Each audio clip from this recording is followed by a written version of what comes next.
ଆଜି ମୋର ଦିନ ଆରମ୍ଭ ହେଲା ମୋ କୌତୁକିଆ ବାପାଙ୍କ ପାଖରୁ। ସେ କବାଟ ଝରକା ଖୋଲିକି ମୋତେ ଖରା ପୁଇଁବା ପାଇଁ ତକିଆ ଉପରେ ଶୁଆଇଦେଲେ। ତକିଆ ଉପରେ ମୁଁ ଟିକେ ଭିଡ଼ି ମୋଡ଼ି ହେଲି। ତାପରେ ମୋତେ ନିଦ ଆସିଗଲା। ମୁଁ ନିଦରେ ଶୋଇପଡ଼ିଲି। ବୋଉ ମୋ ପାଖରେ ନଥିଲା। ମୋତେ ଲାଗିଲା ବୋଉ ଯେତେବେଳେ ଆସିବ ମୁଁ ଖୁସି ହେବି। ବୋଉ କିନ୍ତୁ ମୋତେ ବାଲ୍ଟି ଭିତରେ ପୂରେଇକି ଗାଧେଇ ଦେଲା।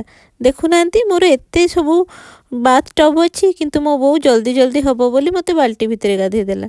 ତାପରେ ଟିକେ ମୁଁ ଖାଇବା ପାଇଁ କୁଁ କୁଁ ହେଲି। ତଥାପି ମୋ ବୋଉ ଦେଖୁନାହାନ୍ତି ମୋ ମୁଣ୍ଡ ଉପରେ ଦୁଦୁ ରଖିକି ମୋତେ ଜମାଲ କୁଣ୍ଡୁ ନଚଉଛି। ମୋ ବୋଉ ବିନା ମୋତେ ଏମିତି ନଚେଇଲା ଯେ ମୋତେ ଲାଗିଲା ମୋର ସବୁ ଖାଇବା ଆକାଶ ମାର୍ଗରୁ ହିଁ ଆସୁଛି। ମୋ ବାପାଙ୍କୁ ପଚାରିଲି, ବାପା ଆକାଶ ମାର୍ଗରୁ ଆଉ କାହିଁକି ଆସୁନି ଖାଇବା, କେବଳ ବୋଉ ଧରିଲା ବେଳେ ଆସୁଛି। ବାପା କହୁଛନ୍ତି, ଆରେ ନାଇଁରେ ଭକୁଆ, ଉପରକୁ ଦେଖୁନୁ ଆକାଶ ମାର୍ଗରେ କ'ଣ କିଛି ଖାଇବା ଥାଏ? ଆକାଶ ମାର୍ଗରୁ କିଛି ବି ଆସେନି। ଆଉ ତାହେଲେ ମୋ ବୋଉ ମୋତେ କେମିତି ଆକାଶ ମାର୍ଗରୁ ଦୁଧୁ ମୋତେ ପିଉଛି? କହିଲେ ସାଙ୍ଗମାନେ କେମିତି?